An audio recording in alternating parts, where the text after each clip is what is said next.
Have you ever had a coworker who lived a secret life? He wasn't really a coworker and I was in on the secret, but he led a double life, nonetheless. So, my friend and I were in high school together. We liked to smoke grass. The grass wasn't as cheap as we would like. One day, he informed me that he had taken some seeds from a bag of grass and germinated them. A few months later, with some TLC, we were planting them out back in his yard. He was the one who took care of the yard, and his mom never went out there. Shortly thereafter, we picked a bud, and enjoyed some homegrown. As I recall, it was 6 plants. Our little harvest probably saved us $100. So, we saved up our money and bought some higher-end grass. He grew at least a dozen plants off of what we had already, plus what we purchased. We were rolling. Rather than buying grass to smoke, we were buying it for the seeds. Within 6 months, we were able to support our own personal desires, plus that of some friends. I don't know how many plants we were growing in his yard, but it was at least 2 or 3 dozen, probably more. So, my friend wasn't the greatest student, but he was not stupid. He really got into the science of growing plants. This pre-internet 80s. He read damn near every book in the high school library on botany and gardening. He went to local nurseries and asked questions.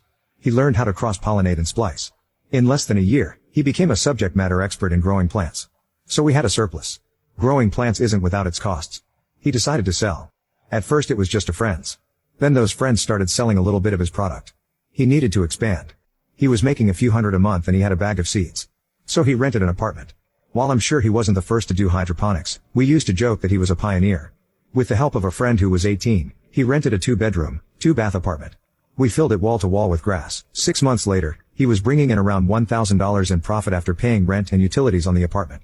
A year after that, our senior year in high school, he had 2 houses rented that he used as grow houses. This is where the double life kicks in. First off, only me and 1 or 2 other people knew what he was doing. He only sold directly to a handful of people. He never fronted products. He did almost all of the harvesting and packaging himself, although I pitched in a lot. So, nobody at our school knew he was growing and selling thousands of dollars a month in grass. He drove the same Celica he had driven his whole time in school. He still lived at home with his mom. He had a part-time job washing dishes. He used to say half the guys he worked with were probably his customers. He's pretty sure he smoked his own grass on the back dock after work. The reason he never spent the money is because he was afraid to. He didn't want to draw attention to himself. He couldn't put it in the bank. He couldn't invest it. He couldn't use it without drawing suspicion. He had thousands of dollars in suitcases in his grow houses. Then he had an idea, to start a business. He started a lawn mowing business, and made his customers his customers. And he did it legit. He got a small business license and an ad in the Yellow Pages. He had an 800 number.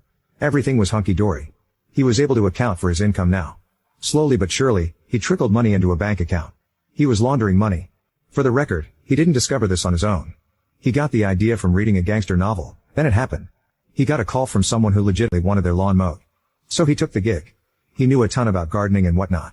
So, he pulled some cash, bought some lawn equipment, a cheap used truck and a trailer. So, some elderly lady had one of the most successful drug dealers in our area mowing her lawn. We were 2 years out of school by now. I had gone off to join the army. His double life was in full swing. That first job led to another.